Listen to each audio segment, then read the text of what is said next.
Big TV భక్తి సమాచారం WhatsApp ఛానల్లో జాయిన్ అవ్వండి. అన్ని విశేషాలు ఎప్పటికప్పుడు తెలుసుకోండి. ఈ 84 ఆసనాలు ప్రాథమిక యోగా ఆసనాలు. శరీరాన్ని ద్వారంగా మార్చేసే మార్గాలు. నిజానికి చెప్పాలంటే అందరూ 84 ఆసనాలు చేయవలసిన పని లేదు, ఒకటి చేస్తే చాలు. నిజానికి హఠయోగులు తీవ్రంగా హఠయోగాన్ని ముక్తికి మార్గంగా ఎంచుకునే యోగులు ముక్తి కోసం ఒకే ఒక్క ఆసనాన్ని సాధన చేస్తారు. కేవలం ఒక్క ఆసనం. తర్కించే బుద్ధికి ఈ విషయం అర్థం చేసుకోవడం చాలా కష్టం. ఒక ఆసనంలో కూర్చోవడం కోసం జీవితాంతం ఎందుకు సాధన చేస్తారో అర్థం కాదు. కానీ మీకు సరిగ్గా కూర్చోవటం నేర్చుకుంటే, శరీరాన్ని సరిగ్గా నిలపడం వస్తే, ఈ ప్రపంచంలో మీరు తెలుసుకోవాల్సినవన్నీ తెలుసుకోవచ్చు. ఎందుకంటే దీన్నే ఆసన సిద్ధి అంటారు. If you can sit in a posture, కూర్చోగలిగితే స్థిరంగా సుఖంగా ఓ 2.5 గంటల పాటు మీరు ఆసన సిద్ధి సాధించారని అంటాం. అంటే మీరు పూర్తి హాయితో చక్కగా ఆ భంగిమలో ఉన్నారన్నమాట. అదే ఆసన సిద్ధి. మీరిది సాధిస్తే అంతర్గతంగా తెలుసుకోవలసిందంతా తెలుసుకుంటారు. ఇదెలా సాధ్యం? కేవలం కూర్చుంటే తెలుసుకోవలసినవన్నీ తెలిసిపోతాయా? మీ ఇంట్లో టీవీ ఉంది. టీవీ అంటే కొన్ని ఎలక్ట్రానిక్ పరికరాలు నిండిన ఒక డబ్బా. కానీ it becomes a world by itself. అదే పూర్తిగా మీ ప్రపంచం అయిపోతుంది. ప్రపంచమంతా కూడా ఈ టీవీ అనే చిన్న డబ్బాలో ఇమిడిపోతుంది. దీన్ని మనం టెలివిజన్ అని ఎందుకంటామంటే, ఇందులో ఇముడ్చుకునే తత్వం ఉంది. ఆ యాంటీనాని సరిగ్గా ఉంచితే, సరైన దిశలో పెడితే ప్రపంచమంతా ఆ చిన్న డబ్బాలోకి ప్రవహిస్తుంది, మీ వద్దకొస్తుంది, లేదా మీ కళ్ళ ముందుకొస్తుంది.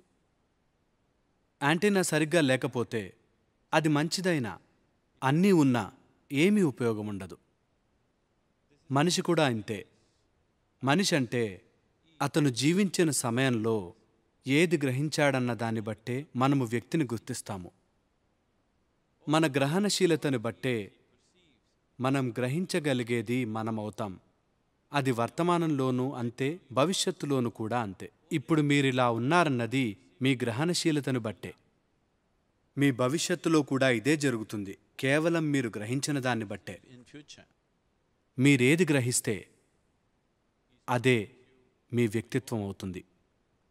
అందుకే యోగా వ్యవస్థ దృష్టి అంతా మీ గ్రహణశీలతను పెంపొందించడం మీదనే ఉంటుంది. మీరొక భంగిమలో సరిగ్గా కూర్చోగలిగితే, మీ అమరిక సరిగ్గా ఉంటే, ఈ విశ్వపు అమరికకు అనుసంధానంలో ఉంటే, ఈ 84 అమరికలు, if one ఈ 84 భంగిమల్లో లేదా ఒక్క భంగిమైనా సాధిస్తే, దాని ద్వారా మిగతా 83టిని చేస్తే, ఇప్పటి వరకు ఈ సృష్టిలో జరిగిన ప్రతి విషయాన్ని తెలుసుకోవచ్చు. ఎందుకంటే దానికి సంబంధించిన స్మృతి మీ వ్యవస్థలోని నిక్షిప్తమై ఉంది.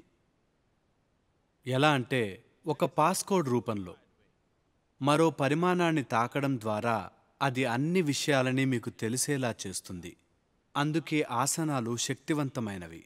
యోగాసనాలు అనుసంధానానికి అతి శక్తివంతమైన సాధనలు. యోగా అంటే మీరు మర్చిపోకూడదు. what yoga means. యోగా అంటే ఐక్యం. ఐక్యం అంటే రెండు ఒకటయ్యాయి.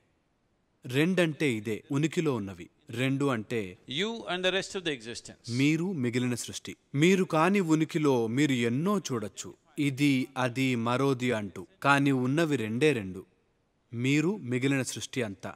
ఎందుకంటే అనుభవానికి సంబంధించి మీలో రెండు పార్శ్వాలు ఉన్నాయి. ఈ విశ్వంలో ఏది పైనో ఏది కిందో మీకు తెలియదు. ఏది వెనకో ఏది ముందో అది కూడా తెలియదు. అన్నీ మన సౌకర్యం కోసం మనకు మనం పెట్టుకున్నవే. మనకున్న నిజమైన అనుభవం ఏమిటంటే, బయట అనేది ఒకటుంది, లోపల ఒకటుందని. అనుభవంగా మనకు తెలిసింది ఇదే, లోపల బయట.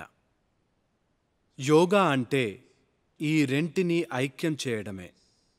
బయట లోపల, మీరు మిగతావన్నీ, మీరు ఇంకొకటి అనే వ్యత్యాసం లేకపోతే మిగిలింది మీరే. మీరే అయినప్పుడు అదే యోగా.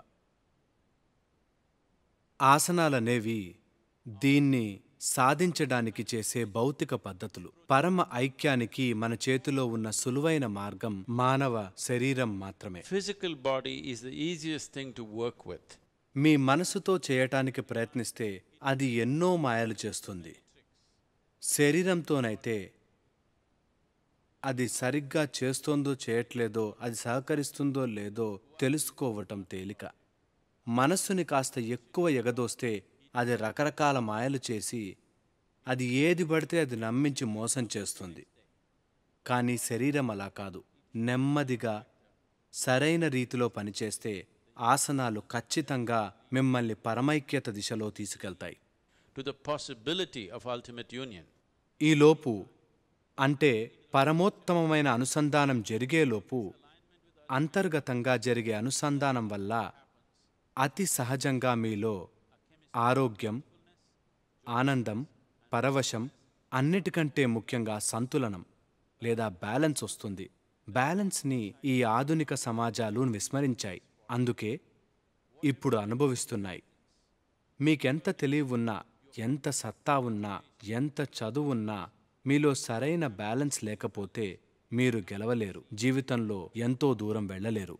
అందుకే చాలా ముఖ్యమైన విషయం ఏమిటంటే విజయం కోరుకునే వారందరూ మీరు Whether they're working in ఉద్యోగం చేస్తున్నా, రాజకీయంలో ఉన్నా, సైన్యంలో ఉన్నా, ఏ రంగంలో ఉన్నా సంతులనం చాలా ముఖ్యం. బయట పరిస్థితులకు లొంగని సంతులనం మీలో ఉంటేనే మీకున్న తెలివితేటలు, సత్తా మీకు ఉపకరిస్తాయి. of the competence and intelligence that you carry within you. లేకపోతే మీ తెలివితేటలు మీకెప్పటికీ ఉపయోగపడవు. ఇవన్నీ కూడా వృధా అయిపోతాయి కేవలం బ్యాలెన్స్ లేకపోవడం వల్ల. హఠయోగం అంటేనే సంతులనం. For more videos like this, subscribe Big TV channel.